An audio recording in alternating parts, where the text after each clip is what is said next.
Ahí está empezando a grabar. Iniciamos.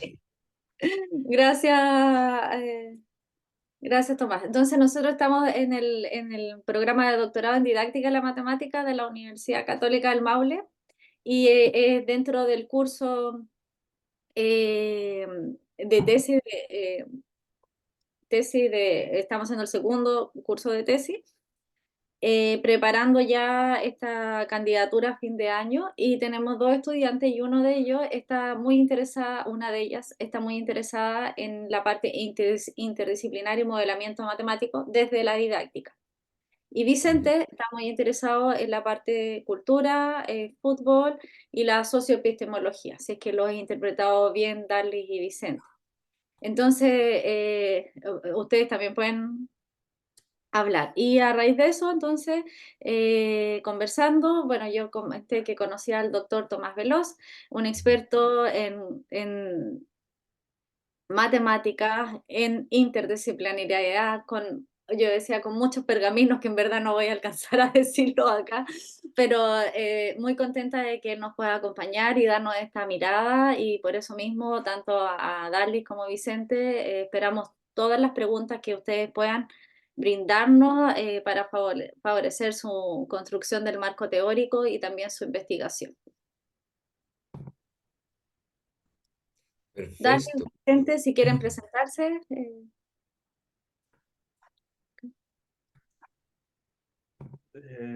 Bueno, yo soy Vicente, redundando. No sé muy bien qué decir, bueno, vivo en Valparaíso, mi segundo año del doctorado y, y mis intereses ya los comentó igual la profe, yo creo que efectivamente van por ahí. Eso. Súper. Em, ¿Y tú, Darlis? Bueno, yo soy extranjera, yo soy colombiana, ya tengo 6 años de estar viviendo en Talca. Siempre he vivido aquí desde que llegué a Chile. Y también estoy en segundo año y o sea, pretendo enfocar como mi proyecto en la interdisciplina, pero desde la matemática y arte, acotado a esas dos áreas. O sea, yo he pensado que tal vez mi proyecto está orientado al diseño de tareas, de arte y ¿Diseño matemáticas. qué? Entonces, de tareas, Ah, diseño de tareas, ya. sí.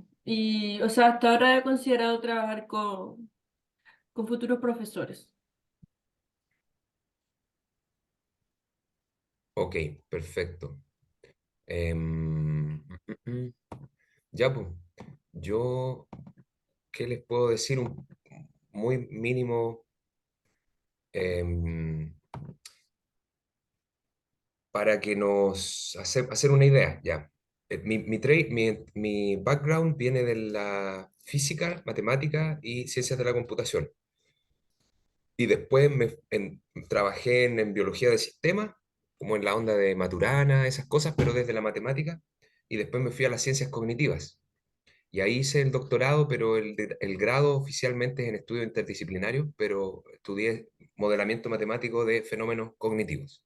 Entonces, desde entonces he estado trabajando, haciendo matemática aplicada en temáticas que tengan que ver con las ciencias de la vida y también cosas como más relacionadas a la cognición, que se pueden asociar a la ciencia de la vida, pero también se ven como la inteligencia artificial. Entonces, de ahí me metí en la inteligencia artificial también.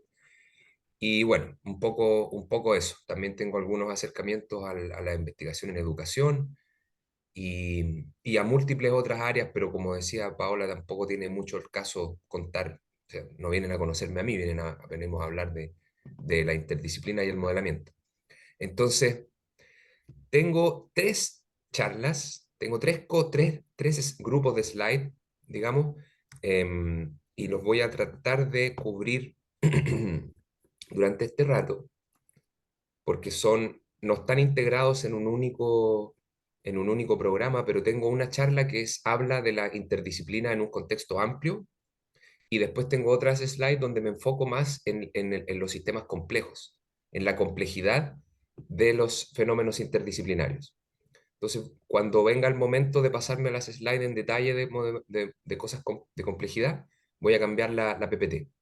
Así que voy a partir compartiendo entonces esta charla que para mí es como un caballito de batalla de mi filosofía, podríamos decir, que se llama... bueno, las slides están en inglés, no sé si ustedes entienden inglés, digamos a la 50%, Vicente Yo sí, sí. y Darlis, Sí, un también. poquito. Sí, es igual, son bien, ¿cómo se dice? Son bastante didácticas, o sea, no necesita uno entender todas las palabras para entender el contenido. Y tú vas a estar hablando en español, así que lo Of que pasa es course. que Tomás no habla más de 2 idiomas. Sí, sí. Lo que pasa, otra cosa que no les conté, yo trabajo mitad del tiempo en Chile, o sea, gran parte del tiempo en Chile, tengo un contrato, soy profesor de la UTEM, pero tengo muchos contratos o muchas relaciones, digamos, no contratos en realidad, lo que tengo, contratos como de compromisos. Lo que tengo son muchos compromisos de investigación en universidades en el extranjero. Entonces paso mucho tiempo del año afuera, particularmente en este centro que se llama Centro Leo Apóstol de Estudios Interdisciplinarios en la Universidad Libre de Bruselas. Allá soy investigador, hace muchos años hice parte de mi doctorado allá, entonces como que mantengo una relación y mi trabajo trata de vincular también cosas a nivel geográfico entre Chile y Europa. Entonces, podemos hablar de eso después, Paola, porque ahora que tenemos nosotros tenemos un convenio, ¿no? Usted es la UCM. Ah, sí, pues ahora tenemos un Entonces, convenio ahora tenemos UTEM, un convenio oficial, sí, podemos hacer cosas. Ya, sí, bueno, atento, empieza chiquillos. la charla. Cuyo título es Desde teorías absolutas hasta experiencias creativas, las muchas caras de la interdisciplinaridad. Y voy a detenerme un segundo a esto porque cuando uno dice teorías absolutas, no sé cómo están ahí de conocimiento de filosofía de la ciencia, pero me refiero como al conocimiento formal, a la teorización pura de la lógica, de la sintaxis, de hablar de las cosas como silogismos, tipo lo más puro de la teoría. Y por otro lado, uno tiene experiencias creativas que no son nada relacionado con ninguna teoría, es aquello que te saca de todos los elementos que uno tiene en sus teorías internas, como que te rompe esquemas, por decirlo así. Todas esas cosas debieran, y yo explico en esta charla, incluirse en una noción general de conocimiento interdisciplinario. Entonces aquí empieza el contexto que habla del problema doble de la ignorancia. El típico ejemplo, no sé si lo conocen, este es el del producto, que uno va a una empresa y le digan, defina su producto, estamos hablando de un producto lácteo, para el investigador es una mezcla de yogur con tal concentración de bacterias, etcétera, etcétera. Para las operaciones es una cantidad de plata al mes, para los liderazgos es un ejemplo de innovación, para el marketing es un porcentaje de la empresa. Entonces todos miran a este objeto lo miran desde distintas perspectivas, desde la perspectiva propia de su disciplina. Entonces hay un dicho, un chiste que no sé si lo conocen, que dice, cuando estás muerto es, eh, tú no sabes que estás muerto y eso es muy doloroso para los demás. Lo mismo pasa cuando eres estúpido. Es un chiste. Entonces, yo digo en vez de estúpido, porque estúpido es una manera fácil de referirse a alguien que no entiende algo, que no sabe algo, pero ¿por qué no lo sabe? Porque el estúpido podría ser el alumno, entre comillas, que no entiende. Entonces, esa idea de hablar de la estupidez, a mí me parece como que hay que cuestionarla en el contexto educacional, porque es simplemente no entender o no ver una perspectiva. Si uno ve la perspectiva, desarrolla el conocimiento, desarrolla empatía y cosas por el estilo. Y aquí me paso al efecto Dunning-Kruger. ¿Lo han escuchado, el efecto Dunning-Kruger? ¿No? El efecto Dunning-Kruger dice que las personas cuando no saben de algo, perdón, las personas cuando no saben de algo, bueno, lo tengo aquí, miren, puedo pasar más rápido, ahí está. Tenemos este gráfico de cuánto realmente alguien sabe sobre algo versus cuánto cree que sabe de algo. ¿Ok? ¿Cuánto yo sé? Asumimos que hay conocimiento objetivo. Por supuesto, esto es teorizable, pero partamos de la base de, supongamos que existe el conocimiento objetivo y puede ser medido. y como educadores, obviamente, tenemos que partir de esa base. Hay cosas que aprender. Entonces, después medimos cuánto la persona que está aprendiendo cree que sabe, versus cuánto sabe. Y resulta que hay una sobreestimación del conocimiento cuando uno sabe poco. Y después cuando uno empieza a aprender, ahí se va dando cuenta que, en realidad no sabía tanto como creía. Creía que me las sabía todas y en realidad no es tan así. Cuando uno aprende un idioma, aprende 5 palabras y ya se siente que habla el idioma. Pero después cuando uno ve una película se da cuenta que no lo habla tan bien y bueno, y así. Ese es el efecto de Dunning-Kruger, pero eso está probado en todo. Está probado en contabilidad, en medicina, en psicología, lo que uno quiera. Entonces, donde el efecto pasa en todas las disciplinas. Lo que yo creo, y esto es la invitación a ustedes como a cuestionarse, es que nosotros estamos viviendo un efecto de Dunning-Kruger, pero a nivel de civilización. Creemos que tenemos todo ya medio resuelto sobre el mundo y en realidad no estamos recién en pañales de entender lo que son las cosas. Justamente todos estos temas porque estamos creyendo que el conocimiento disciplinario que tenemos es suficiente para entender todo el mundo, porque nos han mostrado muchas cosas. Pero ahora viene justo el conocimiento interdisciplinario, que es toda la competencia que viene hacia el futuro, que hay que desarrollar. Ya, entonces voy a hacer un pequeño cruce por estructuras disciplinarias, los problemas complejos y la interdisciplinaridad, cómo se ve la interdisciplinaridad en la academia, y después un ejemplo filosófico que no sé si vamos a tener tiempo para cubrir. Muy a la rápida, la disciplinarización del conocimiento es una consecuencia de la institucionalización del conocimiento. Y la institucionalización del conocimiento es una consecuencia de la formación de estructuras de poder que rigen la sociedad.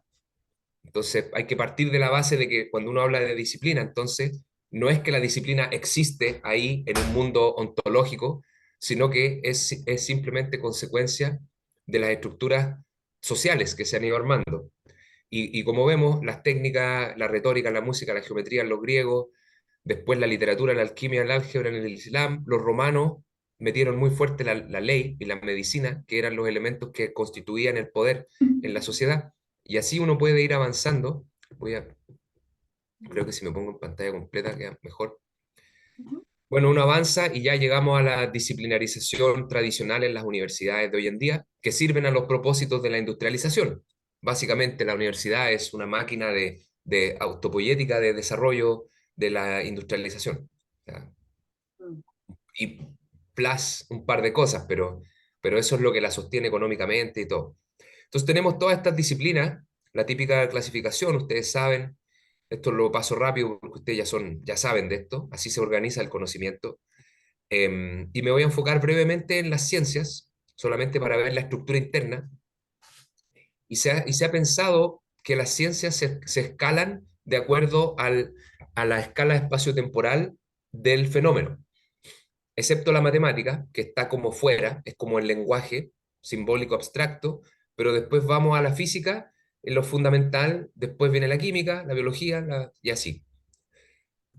Entonces, el asunto es que hay muchas intersecciones en este cuadro que habla del reduccionismo, expansionismo del conocimiento, como si así fuese el conocimiento del mundo, eso es todo, y hay muchas, perdón, cosas, intersecciones que no están consideradas, como la intersección entre la física y la biología, cuando no es solamente mediada por la química. Hay intersecciones entre la física y la biología que no son directamente mediadas por la química, entonces hay intersecciones que faltan, y hay problemas que son lo que se llaman en inglés los wicked problems, como la sostenibilidad y la pobreza, que no entran en ninguna de estas categorías. Entonces, por ejemplo, vamos a pensar, ¿cómo disciplinarizamos la sostenibilidad? Tenemos que fragmentar el conocimiento en perspectivas. Tenemos, por ejemplo, estudios urbanos, el sistema económico y las industrias. Y además estas interacciones ni siquiera son uno a uno, no es que este interactúa con este y el otro interactúa con el otro, sino que las interacciones son contextuales. Yo interactúo con otro de acuerdo a cómo el otro está. Entonces, aquí hay un tema de contextos que hay que incorporar si queremos estudiar, disciplinarizar y modelar, los fenómenos complejos, se requiere entender eso. Y además ya hay muchas subentidades, están los sistemas políticos, el bienestar, la biodiversidad, y todo eso tiene que entrar en un modelo que digamos, armonice todas estas perspectivas. Y ahí viene la idea del pensamiento sistémico, que se entiende como la habilidad de resolver problemas en sistemas complejos. Pensamiento sistémico, sistemas complejos, fragmentación de perspectivas. Este es como digamos, la masa con la que se hacen los panes de los modelos interdisciplinarios. Digamos, es como la base de todo, la masa madre. Si miramos, por ejemplo, los Espera un segundo. objetivos... ¿Mm? Dime. ¿Podéis volver a...? Es que es una definición yo creo que importante esa.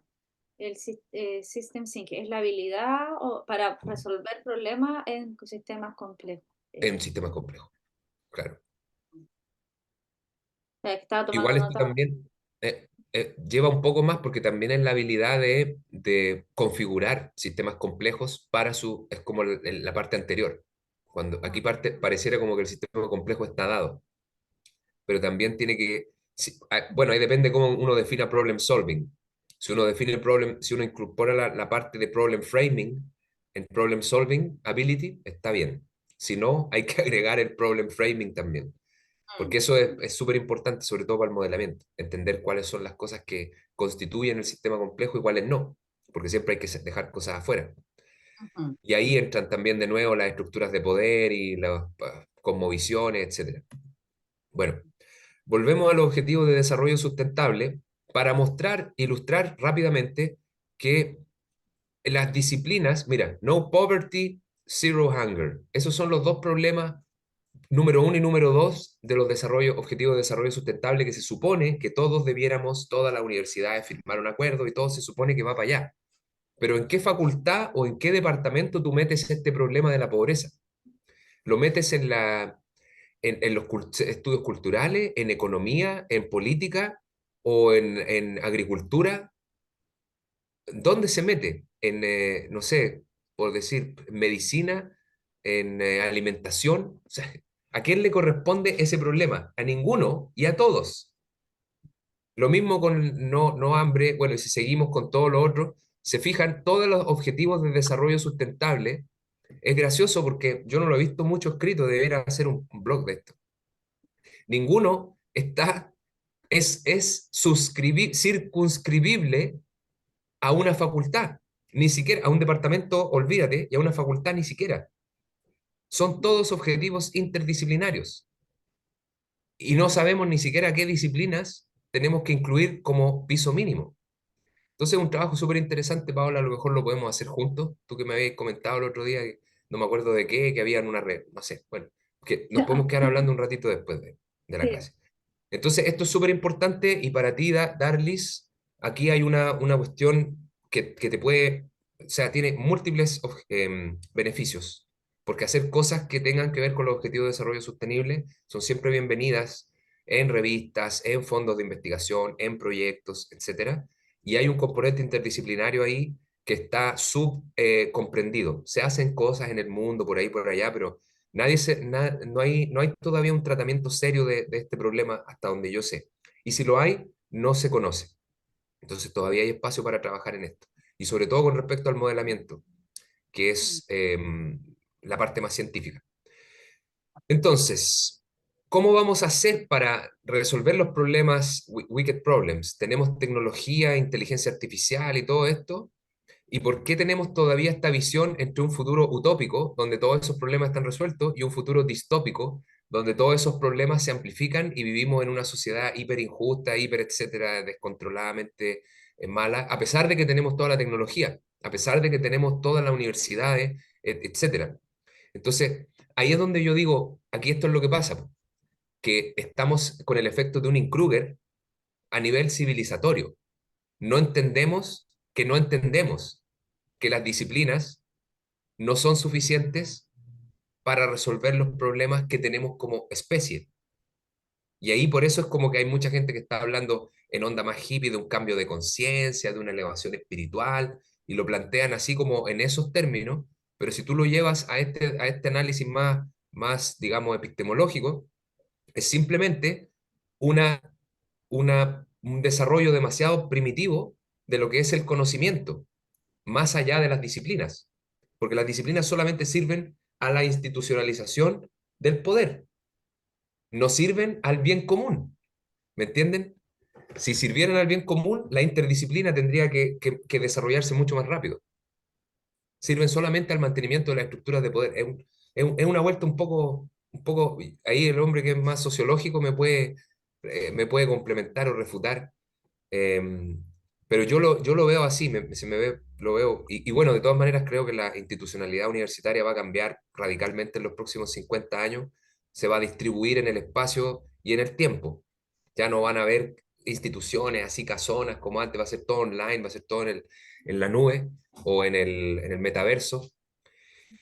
Y además las clases no van a ser sincrónicas. Tú te vas a poder conectarte asincrónicamente con una inteligencia artificial que los pone a todos, los machea a todos al tiempo que quieran, les hace ocurrir la clase como con realidad asincrónica. Eso va a pasar. Y todo en idiomas diferentes, vamos a escuchar el idioma que queramos. Eso, pero en unos 10, 15 años o 20. Bueno, ahora voy a pasar a la forma en la que se ve la interdisciplinaridad en la academia. Esta es la parte que yo creo que es menos relevante para ustedes y lo voy a hacer muy rápido. Se, se habla así, la combinación de dos o más disciplinas académicas en una actividad. Hablan de todo esto eslogan, pensar más allá de los bordes. Esta cuestión me carga personalmente porque encuentro que es puro eslogan y no se hace nada muy concreto. De hecho, me voy a tratar de quedar unos minutitos para hablar de qué pienso yo que realmente se puede hacer para las tareas. Existe hace 40 años, hay mucho debate, está totalmente aislado del mundo real y hay debates académicos qué es inter y qué es trans y ahí se pasan personas discutiendo, debatiendo qué es inter y qué es trans, pero básicamente esta es la idea. Conocimiento disciplinario, las bolitas están separadas, las disciplinas, multidisciplinarios cuando interactúan pero no se afectan entre sí, interdisciplinario es cuando se combinan y aparecen intersecciones que no pueden concebirse como parte de una o de otra, aisladas, y transdisciplina es cuando todo está junto y es como una cuestión nueva que no se puede deconstruir en disciplinas. Mm. Entonces, aquí hay una parte que es como filosófica, que no lo voy a hablar, me lo voy a saltar por temas de tiempo, pero muy interesante. Nicolescu se llama el autor, por si lo quieren seguir. Muy, muy, muy interesante, muy profundo, pero creo que no es necesario a esta altura. ¿Y por qué? Porque entrega una visión teórica muy avanzada, así muy, muy genial, pero en la práctica no te sirve de nada, no te sirve para conectarte con los problemas, no sirve para arreglar ni un problema, es solamente un planteamiento filosófico maravilloso para entender lo que es la interdisciplina, el conocimiento, etcétera. Y interesante es que ni siquiera hay juegos de poder incorporados en esa visión, es como que todo es etéreo, así, súper, súper interesante. Y aquí es donde llego a la parte de los sistemas complejos. Como ejemplo, ponemos la sustentabilidad global, la producción sostenible, la seguridad humana, una sociedad de bajo carbono, y ahí aparece el sistema social, el sistema humano, el sistema global. Y ahí esto es un planteamiento gráfico de un sistema complejo, pero si tú lo piensas, no dice nada, nada concreto, es muy, muy genérico. Entonces ahora me voy a pasar a la otra slide para definir lo que es un sistema complejo, porque esto creo que puede ser de mucha utilidad para, si no, ¿cuál era mi? Este, aquí. Voy a pasar part 2, sí, creo que este. ¿Lo ven? Ujú. Ya. Entonces voy a pasar aquí, ya, entendemos la biofísica, bioquímica, econofísica, son ejemplos de interdisciplinas. Claro, ay, no sé si voy a. Miren, voy a pasar por otra slide primero, que es donde explico esta, sí, que es donde explico por qué el conocimiento, esto es muy importante, pero lo voy a hacer muy rápido. Primero esto, que es muy rápido para entender por qué el conocimiento interdisciplinario necesita del pensamiento complejo a diferencia del conocimiento disciplinario. Esto es lo primero. Historia del conocimiento. Al inicio, el conocimiento se entendía como que era fundamentado por ciertas sustancias. Los filósofos griegos decían, el universo está compuesto, todo está compuesto de aire, fuego, agua, tierra, y se trataba de entender que una mezcla de esas cosas constituía el mundo físico. Y entonces había una ontología de pensar, o sea, una epistemología básica, que se partía de la idea de que habían ciertas sustancias. De hecho, la medicina partía de la noción del humor. No sé si conocen ese concepto de los una teoría de los humores. Que habían como tres humores y que según, es como puede que conozcan el otro, esta cuestión de los hindúes, ¿cómo se llama? El Kipu, Ayurveda. ¿Lo han escuchado por ahí? Que se supone que hay Ujú. tres o cuatro energías básicas que fluyen en el cuerpo y si uno las tiene en equilibrio está todo bien y está sano. Y si no, tiene que comer ciertos alimentos que te estimulan ciertas sustancias. Entonces, todo eso es una visión antigua que había en el mundo basada en sustancias. Habían ciertas sustancias bases de las que estaba hecha la realidad. Y su equilibrio y su dinámica era lo que explicaba todo. Entonces, es muy interesante porque todavía explica muchas cosas y se Ay, conecta mucho con la espiritualidad. Yo le llamo el substance thinking, pensamiento basado en sustancias bases. Con el Renacimiento se desarrolla ¿cómo se llama? El método científico y eso permite entender el mundo de una nueva manera, que la idea es la siguiente, muy simple. Las cosas se deben reducir su descripción a las entidades e interacciones relevantes. Eso es todo. Siempre hay que tratar de encontrar cuáles son las entidades e interacciones relevantes. Ya no son sustancias y armonías. Ahora son entidades e interacciones entre ellas.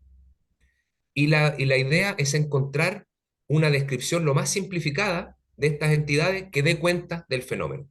Y eso se aplica al método científico. Observo, mido, genero un modelo, observo, mido, y repito eso hasta que entiendo qué pasa. Y eso se hace con bueno, el método científico. Y está la navaja de Occam, el principio este que si tú tienes dos explicaciones para algo, quédate con la que sea más simple. Entonces, siempre la idea del método científico es tratar de reducir y simplificar. Y yo les voy a dar el ejemplo de las leyes de Newton.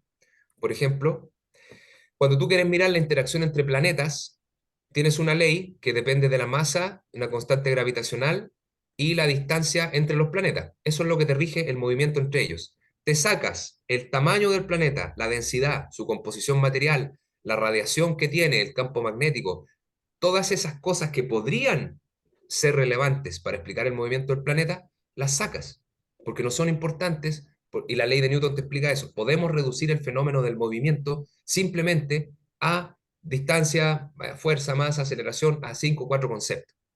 Todo lo demás, la forma de la cuestión, si tiene colores, si cambia de color, si la veo, si no la veo, dan lo mismo. Entonces se reduce el problema y se simplifica. Em, Interesante que todos los objetos celestiales, sus trayectorias cambian en forma, pero se encuentra una única ley que lo explica. Después pasamos lo mismo, en la teoría de gases. Los gases son lo más complejo que hay, o sea, tienen unas dinámicas de convección, etcétera, etcétera, pero uno reduce a esta ley presión, volumen, número de partículas, constante de Boltzmann, temperatura. Presión, volumen, temperatura, básicamente. Son las tres variables que tú necesitas para entender el comportamiento de un gas, al menos en equilibrio. Las posiciones relativas de las partículas, las velocidades, la forma del contenedor donde está el gas, todo eso se olvida. Entonces hay un principio de reducir y simplificar, reducir y simplificar. Ese es el pensamiento. Lo mismo, la selección natural de Darwin. Tenemos toda la biodiversidad del mundo, pero vamos a reducir todo, porque no solo física esta cuestión, también en biología, vamos a reducir selección natural y herencia. Eso es todo, principio de selección natural y herencia.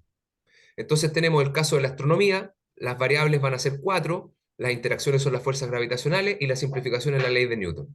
En la teoría de gases tenemos las entidades que son estas variables termodinámicas, la interacción es el intercambio de calor y la simplificación es los sistemas buscan su máxima entropía. En la selección natural nuestras entidades son las poblaciones y sus características, la interacción es la adaptación al medio y la simplificación del principio es la selección natural basada en el éxito reproductivo. Entonces tenemos ejercicios para ustedes, si quieren hacerlo, hagan lo mismo para todas estas áreas de la ciencia. Dense cuenta que todos los principios de la ciencia se basan en entender una mínima cantidad de entidades, una mínima cantidad de interacciones y una simplificación en una única ley. Eso es pensar como científico, hasta el siglo XX. ¿Qué pasa con el siglo XXI? Ahora me paso a la otra slide. Esto Empezaron incluye, a aparecer mezclas. ¿Mm? pensando en educación y nuestra área didáctica, esto incluye también las teorías de aprendizaje, que finalmente como se aprende y esta es la forma de aprender. Y, Claro, no, y dejamos, por ejemplo, las emociones, dejamos de lado la cultura, dejamos exactamente. eh, los movimientos corporales, por ejemplo. Voy totalmente para allá. Ese es el Many Faces. No sé si voy a alcanzar por tiempo, si no podemos hacer otra sesión después, si que se nos acaba el tiempo, para que Ujú. quedemos por lo menos 15 minutos de preguntas. Sí, sí, Avísame, sí. córtame nomás. No, sí, Eh, nosotros estamos bien, sí, lo dijimos en una hora para ordenar a ti también en tu tiempo, pero sí, nosotros tenemos más tiempo. ya. Yo creo que hora y media máximo me puedo quedar, porque igual tengo Sí, sí, sí. reuniones. Ya, pero sigamos. Entonces después empiezan los ejemplos de las interdisciplinas, como la biofísica, la bioquímica, la econofísica, donde, ¿qué pasa? Que en estas mezclas ya no es posible hacer esta vieja simplificación de la navaja de Occam, de que tener pocas entidades, una única ley fundamental y tratar de entender las cosas en esos términos. Porque ahora las entidades que estamos observando, nuestros objetos de análisis, ya no son tan sencillos, son sistemas. ¿Y qué es un sistema? Vamos a hablar de un pensamiento sistémico. Pensemos en una sociedad, por ejemplo. Está compuesta de, tratemos de hacer la simplificación, personas, instituciones, infraestructura, cultura, entorno. ¿Y qué pasa? Que todas estas entidades que estamos analizando son a su vez sistemas también. Entonces ya hay un tema de jerarquías de representación. De lo que tú quieres hablar es ya a su vez un sistema complejo. Y eso es inevitablemente, no te lo puedes evitar en tu descripción. Entonces, pues, cuando tratan de hacer estos modelos de interacción de cosas, que en este caso habla de los desastres, cómo responde un sistema físico, social, individual a los desastres, es un ejemplo nomás.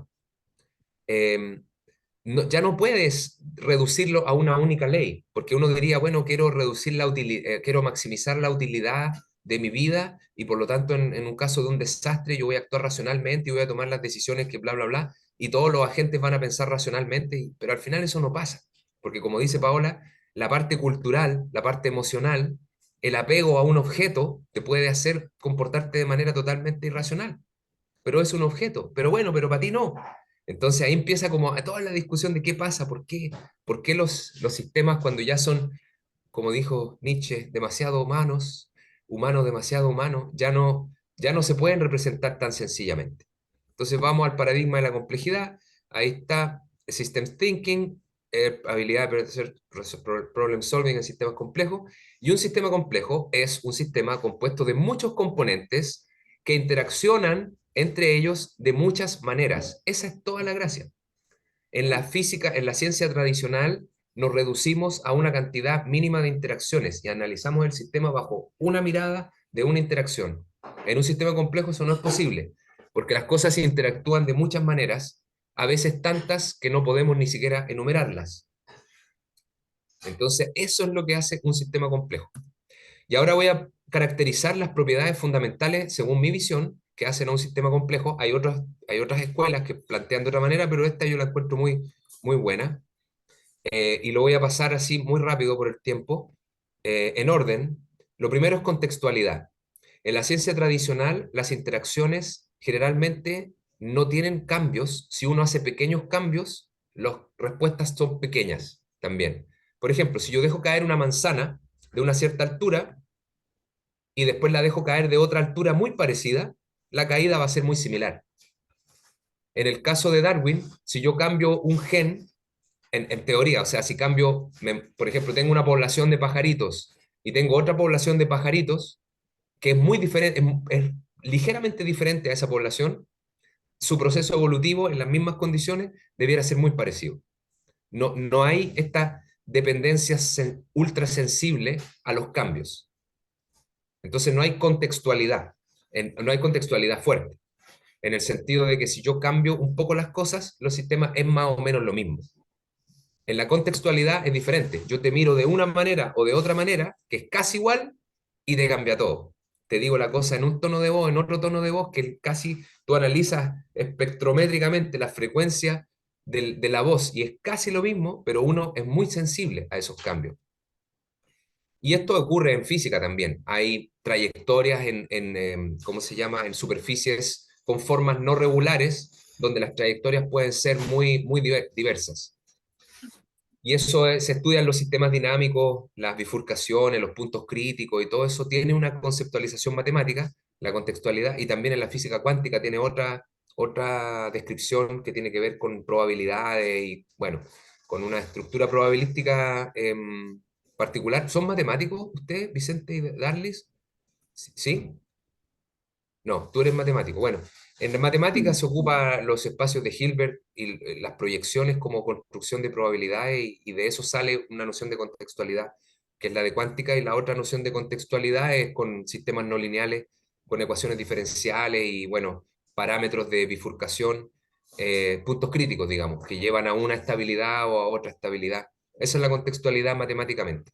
De hecho, se refiere en muchas maneras. Se habla como no linealidad y también sensibilidad.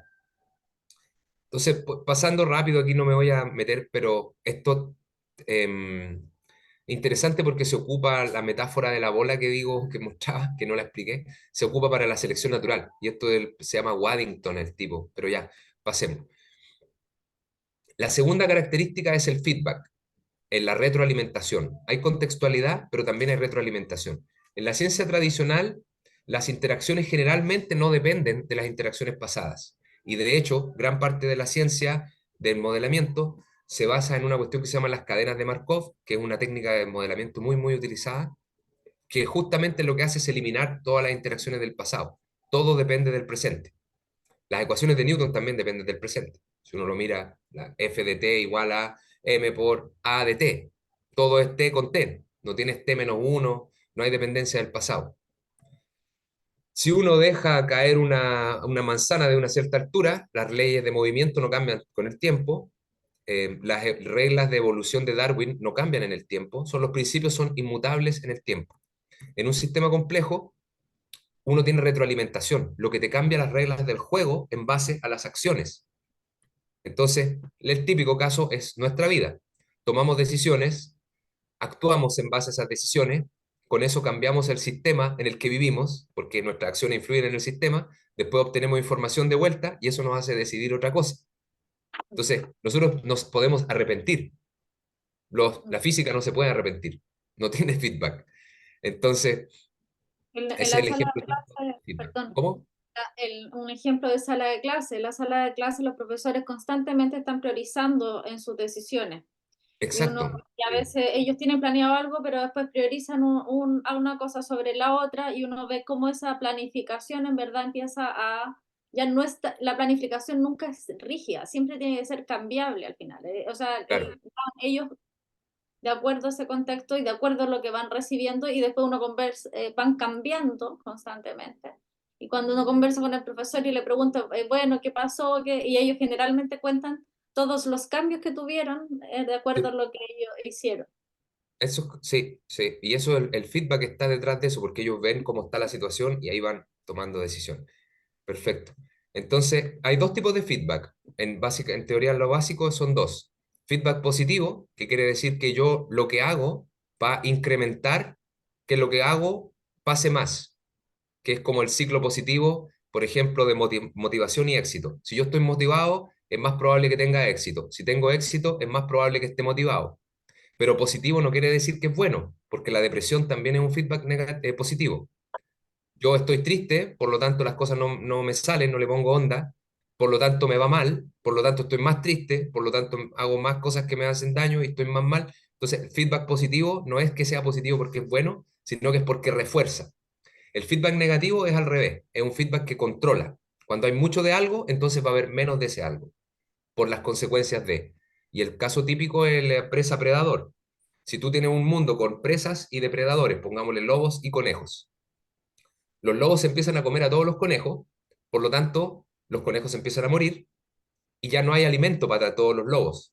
Entonces los lobos también se van a empezar a morir. Y cuando los lobos empiezan a morir, los conejos se pueden volver a reproducir, pues ya no los cazan tanto, Y por lo tanto después los lobos van a poder comer conejo y van a poder volver y quedan en un equilibrio que es como oscilatorio, gracias al feedback negativo, la retroalimentación negativa. Entonces eso se puede llevar también a la sala de clases, cómo generar dinámicas de feedback positivo para que amplifiquen el conocimiento y feedback negativo para que, ¿cómo se llama?, corrijan la distracción y todos los elementos que perturban el desarrollo de la educación, se puedan controlar con feedbacks negativos. Un feedback negativo es echar a un cabro en la sala, por ejemplo, si te está haciendo mucho problema, se va. Pero bueno, ahí se pueden ir pensando estrategias, no alcanza para el tiempo para eso. Los mecanismos de feedback son responsables de muchos fenómenos y aplicaciones, como la termorregulación del cuerpo, la dinámica de poblaciones, la teoría de control en robótica, etcétera. Y este mono que está acá, yo les comparto el video después, es el sistema típico de cómo funciona un controlador, en la teoría de control base en feedback, que era parecido a lo que vimos del ciclo de decisiones. Tenemos contextualidad, retroalimentación, y de esas dos cosas surge la autoorganización. Y la autoorganización es el hecho de que el feedback, los mecanismos de retroalimentación, implican que el sistema se tiende a autoorganizar. Debido a que hay múltiples feedback ocurriendo entre los sistemas, ellos tienden a llegar a un estado estable. El típico ejemplo es los pajaritos que se mueven en un grupo, así porque tienen unas reglas de movimiento bien sencillas que los hacen mantenerse suficientemente cerca, pero no quedarse estáticos, entonces se mueven como en un colectivo, autoorganizado. La ciencia tradicional considera que los procesos cambian para llegar a un estado futuro, en cambio la autoorganización tiene un futuro o abierto, digamos. Siempre pueden haber cambios y la cuestión puede estar siempre evolucionando y no va a ir a un punto fijo, que es como se ve en sistemas dinámicos tradicionales. Se espera que todo converja a un punto fijo a priori. Oye, Bueno, sí, porque a las 10:30 nos deja, ¿cierto? 10, sí. Oh, no, a las 10, a las 11, a las A 10, las 11. Ah, ya. Es que estaba preocupada para que Darly y Vicente también pudieran hacerte preguntas. sí. Está todo No, voy a muy terminar la historia de los sistemas complejos y lo dejo ahí, porque ya todo el resto de interdisciplina lo... Entonces, la autoorganización es consecuencia de las interacciones locales, que son contextuales, y de los mecanismos de retroalimentación. Súper importante pensar, entender eso. Y muchas combinaciones de mecanismos de feedback llevan a distintas formas de organización, en casos espaciales, como las galaxias, los cristales, en casos de comportamiento, como los grupos de pájaros, los tacos de las micro, de los precios, controles homeostáticos en la vida, los lenguajes, las normas culturales, etcétera. Pero todo eso son fenómenos de autoorganización, en todas las escalas. Entonces aquí uno ve, por ejemplo, que esa idea de división del conocimiento en regiones del espacio-tiempo, física, química, biología, todo, aquí se cae. En esta visión sistémica, eso ya no es interesante. Lo que importa son las estructuras que ocurren en cualquier escala. Y lo último es la emergencia. Una vez que los sistemas autoorganizados son capaces de mantenerse, se autoorganizan, resulta que ellos ya se van a empezar a comportar como un todo. Ya no es las partes autoorganizadas, sino que aparece un todo. Y ese todo, esa todedad que aparece, se le llama emergencia. La noción de emergencia explica la relación de que las partes se conviertan en una unidad, macro unidad, que tiene causalidades implicadas hacia las partes. Eso es lo interesante. Y la emergencia se observa cuando una entidad tiene propiedades que no tienen sus partes. Y hay en muchos ejemplos. El típico ejemplo de la hormiga. Aquí la hormiga puede resolver un problema, puede desplazarse tridimensionalmente como un colectivo, pero ninguna hormiga sola puede hacerlo. Entonces ellas, bueno, las hormigas son el ejemplo típico, las abejas, los insectos hacen cosas maravillosas como inteligencia colectiva, que individualmente no lo pueden hacer. Entonces, ejemplos. Palabras son las entidades, la interacción son las comunicaciones y las intenciones, y lo que emerge es el lenguaje. Del pensamiento emerge la conciencia, de la especie ecológica emergen los ecosistemas, de la gente, la plata y los objetos, emerge la economía. Y así. Y lo interesante es que la emergencia induce una estructura jerárquica de la realidad, porque las cosas interactúan, se autoorganizan, emergen, pero interactúan con otras cosas que también emergen y crean otros niveles, más arriba y más arriba. El clásico ejemplo es la biología. De la célula tenemos el tejido, del tejido sale el órgano, del órgano salen los organismos, digamos, los sistemas, y después de los sistemas salen los organismos. Entonces tenemos aquí 5 niveles jerárquicos, y de los organismos, después de los grupos, salen las sociedades, y de las sociedades salen los planetas, no sé cómo llaman, las civilizaciones, y así. Entonces hay una estructura que no es objetual, sino que es multinivel. Ya. Eh, Resumiendo, los sistemas complejos se componen de muchas entidades, posiblemente de distinta naturaleza, interactuando en muchas, generalmente contextuales, en formas generalmente contextuales. Las propiedades salientes son contextualidad, feedback, autoorganización, emergencia. Ahí están los significados y ahí están los efectos de estas propiedades. Entonces, con esto yo creo que puedo terminar por hoy, porque si no ya tendría que tirarme a otro pedazote. Oye, así como tu propuesta es la interdisciplinariedad. Si se trabaja desde los sistemas complejos, podemos trabajarla en el fondo. Pero si la empezamos a ver como una disciplina solo, o sea, si la interdisciplinariedad la vemos bajo esta idea de conocimiento disciplinar, así como hago este gesto como lineal, ¿es cierto? Ujú. Fallaríamos.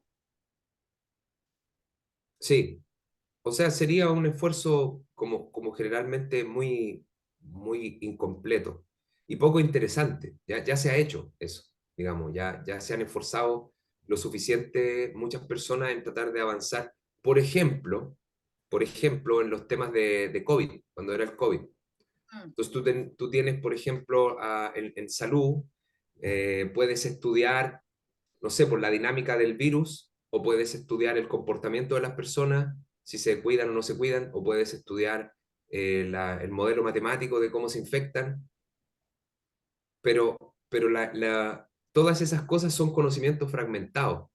Y lo que yo creo que no se ha hecho es ver cómo una cosa se relaciona con la otra.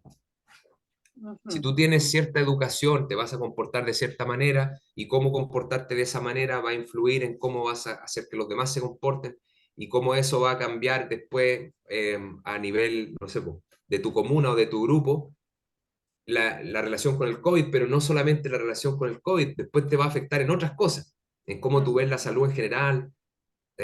No sé, estoy por dando un ejemplo nomás. Creo que por ahí tengo, si no me equivoco, voy a dejar de compartir a ver si me aparecen un par de ejemplos que tenía ya de eso, de los sistemas complejos. Aquí está, ciencia interdisciplinaria. Pero sigamos, creo que Sí, por aquí. la Darly o Vicente, ¿tienen una pregunta?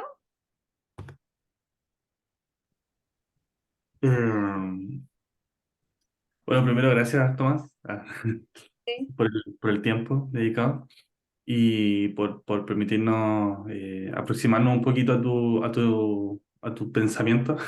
Estoy mirando como para arriba porque tengo Sí, otra pantalla. ok. Creo que quedé con un sistema complejo en mi cabeza, pero bien interesante, súper interesante la verdad. No sé si va a ser una pregunta, pero voy a compartir un poco lo que me hace pensar. Eh,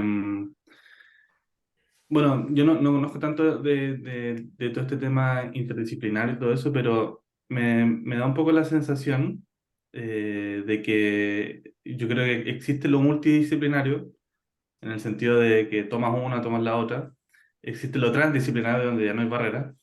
Pero lo Ujú, interdisciplinario, que es como algo que igual se habla harto hoy día en educación, como que me cuesta concebirlo un poco en este sentido de que hay dos o más que son distintas, efectivamente son distintas, pero se tocan y tienen una parte en común, que es como ujú. chiquitita, ¿no? Que es donde más o menos como que hay un problema. Tiendo a pensar un poco que es como una forma de...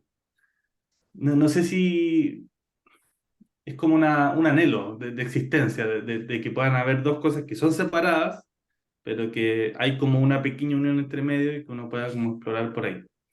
Entonces me llama la atención eso, no sé si tiene una reflexión al respecto. Y porque justamente cuando uno quiere como incorporar como todo este tema como a la dimensión educativa, tengo la percepción de que de repente se busca, ya, tomemos dos e intentemos como juntarlas, ¿no? O tomemos tres e intentemos juntarlas, pero no sé si desde tu perspectiva de repente será mejor, mira, tomamos un problema donde ya no hay frontera y busquemos quizás bajarlo a reducirlo, ¿cierto? Donde hay dos, y ahí está lo educativo en el fondo, ¿no? Lo educativo no está de partir, tengo dos, las quiero juntar, sino tengo un problema amplio, bajemos las dos, ¿no? O sea, bajemos este problema, reduzcamos las dos, y ahí lo meto al sistema educativo, no tanto tengo dos y los quiero juntar como los junto, ¿no? A veces eso puede como ser un poquito más forzado y, y yo creo que es un poquito lo que se deja ver a través de un poco lo del currículum chileno, si bien ha habido un avance, yo creo que increíble el último tiempo en cuanto a cómo se piensa, igual se nota que falta harto todavía. Yo particularmente, lo último que quiero comentar, yo particularmente, bueno, como decía la profesora, trabajo desde la socioepistemología. Y esa teoría parte del supuesto de la no fragmentación del conocimiento. Entonces, cuando uno estudia la matemática, uno puede ir a estudiarla no como una disciplina cerrada, por así decirlo, sino como un tipo de pensamiento que es útil dentro de la vida del ser humano. ¿Sí? Entonces, particularmente se estudia, por ejemplo, las artes, se estudia bueno, en la ingeniería y en el malabarismo, etc. Entonces, partir de esa base de que no es una disciplina la cual yo voy a estudiar en conjunto con otra disciplina, sino que es como una parte esencial de lo que el ser humano hace en su quehacer, permite no tener este problema de las fronteras, y ir a estudiarlo como más, como, por así decirlo, como un todo centrado, así, en cómo en el quehacer humano emergen conocimientos matemáticos, por así decirlo. Eso, dije hartas cosas, pero cualquiera de No, no, ellas, ¿quieres comentar? es que sí, está súper. ¿Qué querís que te, era lo que te iba a decir hacia el final de la charla, me iba a meter en ese tema, con la teoría de o sea, no, es como una forma de ordenar lo que tú dices.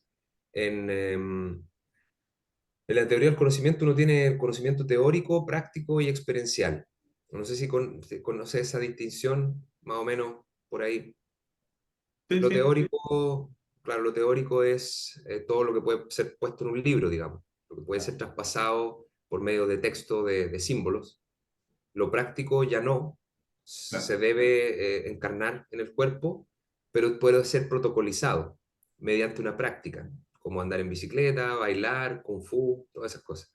Y el conocimiento experiencial ya no, se tiene que corporizar, se vive, pero no puede ser protocolizado. Y es el caso como de ser el mejor amigo de alguien, o no sé, pues, inspirarse de una manera que cuando te toca la musa de la inspiración, por decir, son cosas que ya no te podís controlar, están fuera del control de los protocolos y son netamente encarnados.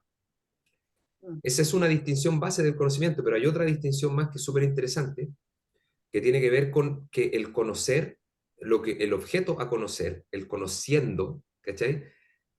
Cambia o no cambia por nosotros conocerlo. Entonces puede que cambie el conociendo, o puede que cambie el conociendo y el que lo conoce. ¿Cachai? La cosa que uno conoce y uno también cambia con el conocer. Entonces eso te da tres opciones. O no cambia nada, o cambia solamente el objeto, o cambia uno y cambia el objeto. Y ahí como que uno puede empezar a jugar con esas variables. Y yo hice un estudio de eso, de cómo se caracteriza eso, y resulta que hay distintos tipos de conocimiento. Voy a ver si puedo presentar la tabla de una, que la tengo aquí, sí, acá la tengo. Tac, tac, tac, tac, tac, tac. Teórico, ahí está. Voy a compartir entonces. Esa tabla, tengo un capítulo del libro por ahí publicado, quizás lo publique en inglés. Eh, Acá está el teórico pasivo, teórico activo, teórico creativo, práctico activo, experimental activo y experimental creativo. Esos son los ejemplos de forma de conocimiento que uno desarrolla.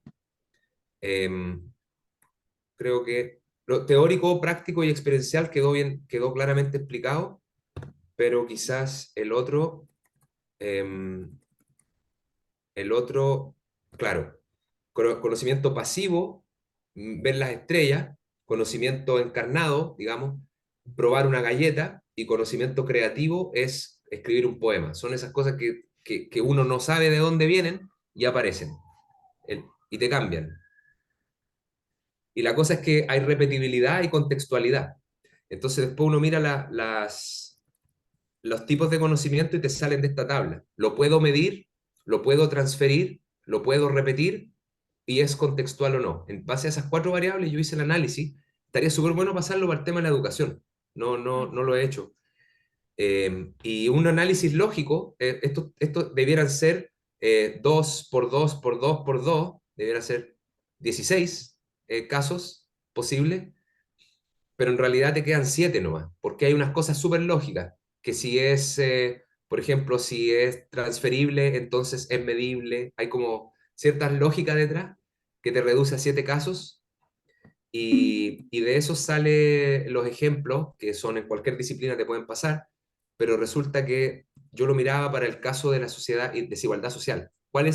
¿Cómo yo desarrollo un cierto tipo de conocimiento en base a la desigualdad? El conocimiento teórico, tú puedes ver una base de datos de plata y mirar cuántas, los mapitas de colores, ¿cachai? En este son pobres aquí, acá tienen plata, oye, qué diferentes los colores. Después tú puedes medir una satisfacción en un focus group y ir a hablar con personas, y todavía es teórico, pero eso sale del momento, sale de ir y practicar, hacer una práctica, digamos, de entrevista. Después están los psicólogos sociales que hablan con las personas y le sacan la verdad del momento. Entonces eso ya no es un focus group donde hay un protocolo, sino que tú conversáis y sale la verdad del momento. Y eso es teórico creativo. Después se puede ir a hacer como un censo, y eso es como más, yo lo veía como un ejemplo de práctica, de ir a ver las condiciones de la casa, cómo viven, etcétera. Y después ya tenéis los experienciales, que es vivir un ratito en una población, hacer una cuestión así para hacer una obra de arte, porque ¿para qué más no hay en realidad, para qué vaya a ir a hacer esas investigaciones etnográficas? En general se hacen muy poco, ¿cachai? Está súper poco representada esa forma de conocimiento, que es una más, es una forma de conocimiento, y no está prácticamente representada en la institucionalización, porque el conocimiento, como les decía, es una cuestión que tiene un propósito. Y el otro, que es creativo, sería ya crecer ahí, o me equivoqué, grow up, crecer ahí o algo así, y esa parte, de hecho, está fuera del ámbito académico. Lo experiencial creativo en general está fuera del ámbito académico, es mal mirado, porque está demasiado lejos de la teoría. Y eso yo digo, aquí encontramos un punto ciego en un análisis de un problema, que es la sociedad, la desigualdad social, no tiene un ámbito experiencial creativo, están totalmente desrepresentados las personas que, que están en esa condición, ¿cachai? Entonces, ahí te sale como lo que tú decías, y de currículum, y se puede, bueno, yo creo que esta es una manera de hacer el estudio, mirar estas dimensiones y después hacer modelos de cada cosa. De hecho, hay todo un tema de cómo conectar una cosa con otra. Bueno, esto da para mucho, lo siento. Me alargué un poco más de lo que quería, pero bueno, eso. Si les Vale. interesa, ahí está. Sí, y Sí, gracias. darle alguna pregunta. Millones. Sí, yo quería preguntarle algo. Cuando yo llegué a esto del arte fue porque hay como muchas, no sé, obras de arte que antes de hacerla, el boceto, son representaciones geométricas. Y a partir de eso se hace una pintura, una obra de arte que ahora conocemos. O por ejemplo, también en la historia ha habido muchos artistas que también de diferentes técnicas de pintura. El inicial o su boceto inicial es cosas matemáticas y luego termina en esta obra de arte que nosotros conocemos. Entonces, según todo esto que usted nos ha presentado, ¿usted cree que eso es interdisciplina o hasta si hay cierto grado o no?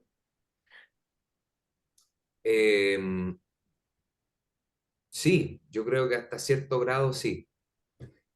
cuando hablas de las técnicas de los pintores que se basan como en geometrías y cosas así para poder empezar su trabajo. También está, por ejemplo, sí, sí, claro, ese es un ejemplo típico. Hay un tema que no sé si, me imagino que lo has visto, se llama arte-ciencia. ¿Lo has escuchado? ¿No? Ah, ya. No, no. Eso es lo que tenéis que meterte a estudiar. Arte-ciencia. Es un área de investigación que llevar. Es un área, digamos, no de investigación. Hay trabajo, obras de arte, performance. Es todo lo que es mezclar el arte con la ciencia. Y se concibe como un ámbito interdisciplinario. Y esto que tú mencionas es un ejemplo. Hay compositores que al inicio del siglo XX empezaron a definir patrones matemáticos para hacer sus composiciones musicales. Y hay otros que definieron patrones matemáticos para hacer pinturas. Y hay otros que han hecho patrones para hacer danza en el escenario, reglas de danza, como los bailarines tienen que moverse bajo unas ciertas reglas que son matemáticas en relación a la distancia, a la postura que hace el otro, y ahí se van creando coreografías y en el fondo es como teatro algorítmico, hay de todo, hay composición algorítmica, y hay distintos niveles de libertad. Hay gente que lo hace como sigamos el algoritmo, dejemos que el algoritmo componga, digamos, la obra de arte, y hay otros que no. Dejémoslo como una guía y le damos libertad a los performantes que hagan cosas, y así. O sea, hay todo un mundo a explorar ahí. Así que sí, claro, está concebido como arte-ciencia. Yo soy súper crítico igual de ese mundo, del arte-ciencia, porque he encontrado el problema de la interdisciplina, como toda cosa que no está bien establecida con un paradigma concreto, es que hay mucho, como se dice en Chile, chanta. Hay mucha gente chanta que te dice, no, esto es interdisciplinario porque mira, ahí está esto y está esto. Pero, por ejemplo, en el arte-ciencia hay muchos artistas que no tienen nada de idea de ciencia y que le ponen una cosa así como que un número y dicen, ah, ya, esto es arte-ciencia. Y quieren salir a venderlo como arte-ciencia. Entonces yo soy súper crítico igual de definir estos bordes. Y te puedo compartir un artículo que creo que no está publicado. Sí, sí está publicado. Te puedo compartir un artículo donde se hace un análisis súper completo de lo que es el arte ciencia, que hizo un colega mío. Si quieres, si me lo recuerdas, porque se Sí, me puede olvidar. Paola yo le puedo escribir. Sí, Ya, ahí, sí. ahí lo mandamos. Y también ese artículo que nos comentabas de que ya existen los mitos, así como están los mitos de neurociencia, porque así como tú decías, han salido hartos chantas también en neurociencia. Bueno, también el- en los aprendizajes múltiples también hay mitos ahí, y ahora hay mitos también en la interdisciplinariedad. Entonces, si tú sabes de ese paper, sería también bueno leerlo para como De finalmente paper, hacer, los mitos en la interdisciplinaridad. y como lo que no es interdisciplinar en el fondo. ¿Te acuerdas que Mm, te comentaba? no dije, no recuerdo haber dicho que hay un paper de eso. ¿Dije eso? Sí, en mi chat. Yo te lo voy a recordar en el WhatsApp. Ah, sí. Lo hablamos en un chat. Sí, tú y yo. Ah, ok. No, entonces sí, solo que no recordaba de haberlo dicho ahora. Ya. Sí, Sí, no, bueno, genial. Debe haber, debo tener algo. Sé que sí, hay harta literatura sobre la interdisciplina y hay avances, pero lo que claro, no es. yo soy proponente de lo mismo que pasó con la ciencia. En su momento se creó una cosa que se llama el Círculo de Viena. Ustedes seguramente lo han escuchado. El Círculo de Viena tuvo por objetivo clasificar lo que es ciencia de lo que no es ciencia, porque en los 1830 por ahí estaba boom, la revolución industrial, la electricidad, el magnetismo se están empezando a controlar, la luz eléctrica y todo, y estaba lleno de chantas vendiendo tónicos para la vida eterna, cosas que te ponen un electrochoque y te curan la depresión y un montón de cosas que salieron así. La gente empezó a hacer plata con uso de la tecnología a partir del conocimiento sin ningún control. Y no había claridad de qué era ciencia y qué no. Y yo creo que pasa lo mismo hoy en día con la interdisciplina. Se ha politizado mucho y, y hay mucha declaración de principios, palabra bonita, pero verdaderamente avance del conocimiento, desarrollo de la conciencia y cosas por el estilo, no siempre. Entonces yo creo que es un poco peligrosa el terreno ahí.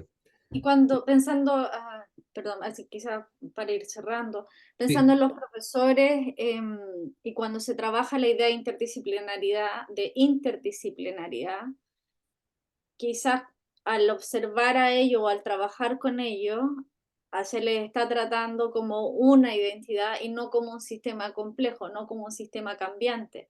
Entonces, al intentar trabajar con ellos y uno ir también con la noción, es que tú tienes que saber esto o tú tienes que hacer esto otro, ya voy con una barrera, por ejemplo, como investigadora, porque la interdisciplina requiere pensar en esta emergencia, requiere pensar en el cambio, en lo más claro. lo complejo. Entonces, es como casi que debería sacarme eso, decir, no, es que tú no tienes que saber nada, yo te escucho y empecemos a ver cómo vamos cambiando juntos en este trabajo interdisciplinar.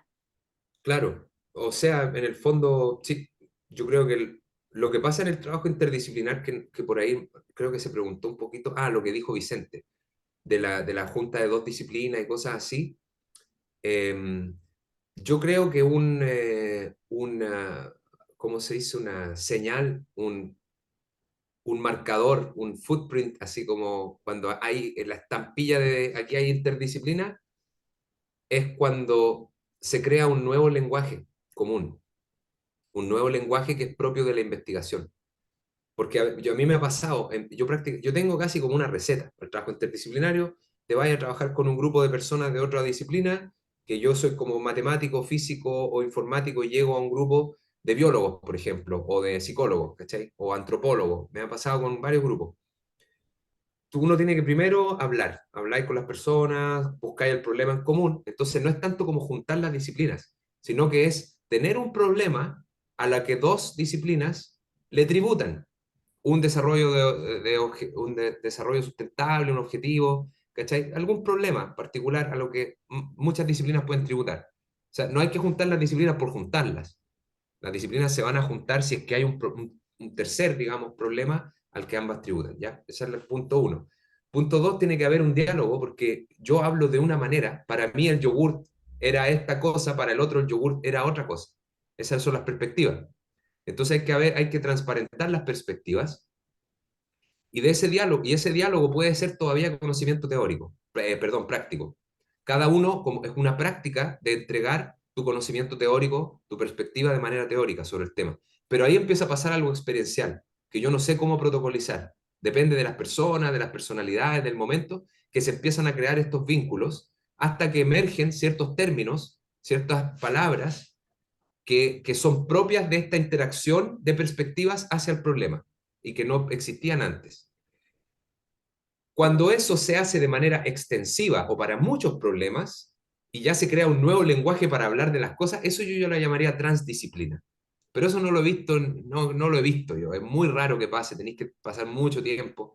Yo creo que es más hablar de interdisciplina. Dos disciplinas se juntan hacia un problema, se crea un pequeño nuevo lenguaje que permite puentear las perspectivas y ahí tiene que haber aprendizaje cruzado, por supuesto, también. Entonces, todo eso es como que está en lo práctico, pero pasa cuando ocurre el momento experiencial, ahí ya está la estampilla de la interdisciplina, porque se crearon nuevos términos, nuevos lenguajes que tributan a ambas disciplinas en relación a ese problema, ¿cachai? Y que crean un vínculo entre los investigadores también que generalmente dura por mucho tiempo. Después tú te podés volver a encontrar y ya tuviste ese momento con alguien y va a ser tu colega, digamos, pasó algo bonito, que es súper lindo también de la interdisciplina esa cosa.